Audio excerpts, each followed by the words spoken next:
Кутман күн урматтуу достор. Сиздердин көңүлүңөр, комментарийлериңер, чогулткан лайктар үчүн ыраазычылыгымды билдирем. Лайктардын саны пландагандан да көбүрөөк болду. Бүгүнкү жолугушууда чатырды жапкан материалдар жөнүндө кеп кылабыз.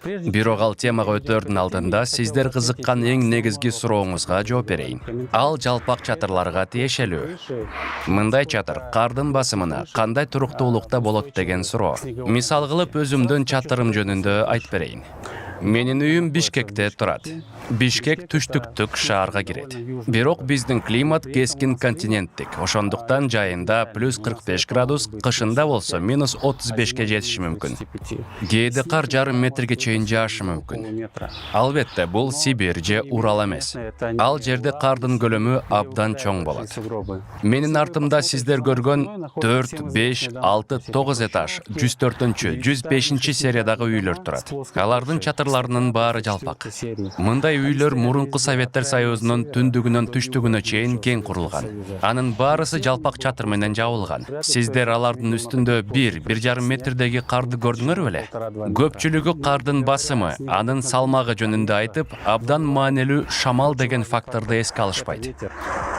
Шамал карды үйлөп чачып салат. Чатырдын үстүндө парапет менен эле тең кар калат. Мен дагы бир нерсени айтып кетет элем. Скаттык чатырлардын түндүк жактарында кар кармоочтордун, ендовалардын үстүндө кээ бирде 1-1,5 метр кар чогулуп калганына биз дайым эле күбөбүз.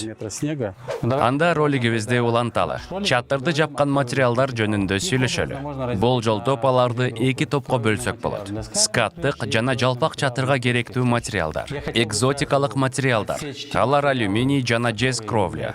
Сланецтен жасалган черепица жөнүндө сөз кылбайбыз. Эки шиферден жасалган чатырларды четте калтырабыз. Албетте, ал убакыт текшерген материал, бирок көпчүлүккө эстетикалык жагынан жакпай калган. Убакыт өткөн соң шифердин үстүнө мох чыгат, чаң топтолот, ошону менен өзүнүн келбетин жогото баштайт. Скаттык чатырга колдонгон материалдарды биз 3 топко бөлсөк болот. Бул металл, кум, топурак жана полимерден жасалган черепица. Анан үчүнчүсү битумга негизделген чатырдык материал. Ал андолин жана жумшак черепица. Алардын эки окшош өзгөчөлүгү бар. Жеңилдиги жана жамгыр болгондо үн чыгарбагандыгы. Калган жактарынан алардын айырмасы абдан чоң.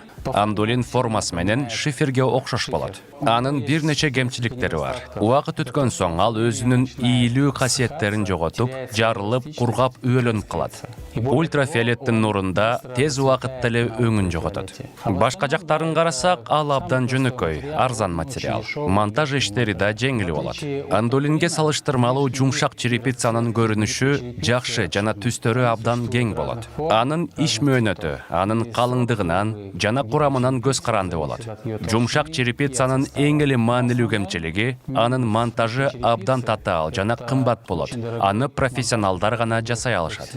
Кардарлар көбүрөөк колдонгон чатырлардын дагы бир түрү бул черепица. Алар керамика, кум цемент, кум полимер черепицалар. Булардын жакшы жактары узак мөөнөткө жарайт, бекем болот, күнгө ысыбайт, тыштагы үндөрдү оочологон касиети да күчтүү. Бирок ага карабастан, булардын жалпылай кемчилиги бар. Алардын салмагы абдан оор болот. Керамикалык черепица убакыт өткөндө бетине кир топтойт. Кум цемент керамикасындай эле. Кум полимер черепица болсо ультрафиолетке туруктуулугу жок. Чатырлардын 3-чү тобун металл кровлялар түзөт. Алар металлочерепица, металлдан жасалган профлист, композиттик жана модулдук черепица. Булардын баарына таандык жакшы жактары бар. Жеңил салмагы, бышыктыгы, узак мөөнөткө жарайт. Өңдөрү жана формаларынын көптүгү. Ошондой эле жалпы кемчиликтери жок эмес. Сырттагы үндөрдү оочолонуусу начар. Конденсат пайда болушу мүмкүн. Профлисттерди жана листтелген черепицаны орноткондо учтан учка бекитүү системасы да кемчиликтерди жаратат. Эми модулдук жана композиттик черепицаны көрөлү. Модулдук черепица чаккан чоң көлөмдөгү баракча болуп чыгарылат. Ал монтаж иштерин жүргүзгөндө ыңгайлуу жана кесиндилери аз болот. Композиттик черепицанын үстүнө таш күкүм чачылган. Анын өзгөчөлүгү темир черепицаларга салыштырмалуу үн обочолонууга жакшы кошум болот. Сиздердин көңүлүңүздөрдү темир кровлянын туура орнотуусуна бургум келет. Көпчүлүк учурда темир чатырларды кескенде болгарканы колдонушат. Ал туура эмес. Черепицанын коргоо катмарын эритип бузбаш үчүн кескенде атайын инструментти колдонуу керек. Экинчи маанилүү нерсе желдетүү үчүн жылыткычтарды калтыруу маселеси. Кыргызстанда чатырларды жабууда бул маанилүү нерселерди четке кагууда. Биринчиден, чатырдын ар кандай жеринде саморезден калган тешиктерден суу акканда, суу изоляциялаган мембранага тамып, суу кетирген система аркылуу чыгат. Анан экинчиси, мен мурун айткандай эле, бизде жайкы күндөр абдан ысык болот. Күндүз плюс 30-35 болгон кезде металлочерепица плюс 90 градуска чейин ысыйт. Салкыныраак аба чатырдын ылдый жагынан кирип, желдетип, анын температурасын төмөндөтөт. Сиз жасаган жылуулатуунун натыйжасы жогорулайт. Мындай чечүү мансардалык чатырларга абдан пайдалуу. Биздин компания 10 жылдан бери жылуулатуу иштерин өткөрүүдө.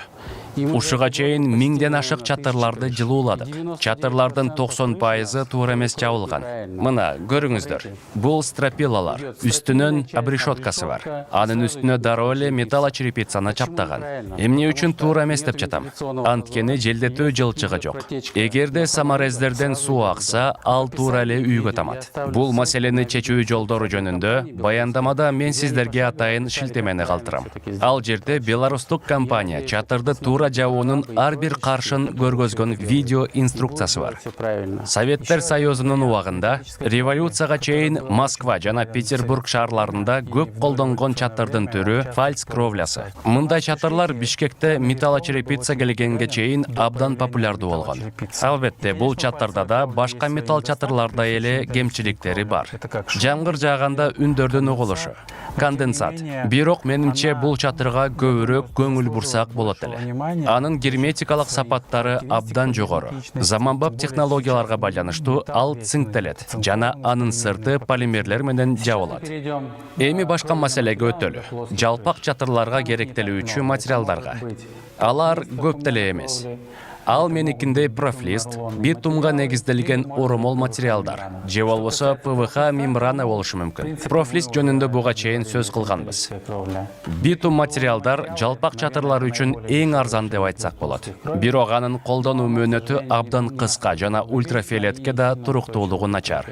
Эң мыкты заманбап материал болуп ПВХ мембрана саналат. Кыргызстанда мен бир да жолу чатырды ушундай материал менен жапканын көрө элекмин. ПВХ мембрана мөөнөткө жараган материалдардын бири. Анда эмесе жыйынтыктайлы. Бүгүн биз каттуу жана жалпак чатырларга керектелген материалдар жөнүндө кеп кылдык. Эгерде мен өзүмдүн үйүмө материал тандай турган болсом, мен скаттык чатыр үчүн жумшак черепицаны же болбосо чатырды туура орнотуу талаптарды аткарганга металл материалдарды алмакмын. Жалпак чатырга болсо ПВХ мембрананы алмакмын. Албетте, бул менин жеке пикирим. Сиз кандай чатырды тандаганыңыз, ал сиздин көңүлүңүздөн, бюджетиңизден жана климаттык жагдайдан көз каранды. Ушуну менен соңуна жеттик. Саламатта болуңуздар, анда эмесе көрүшкөнчө.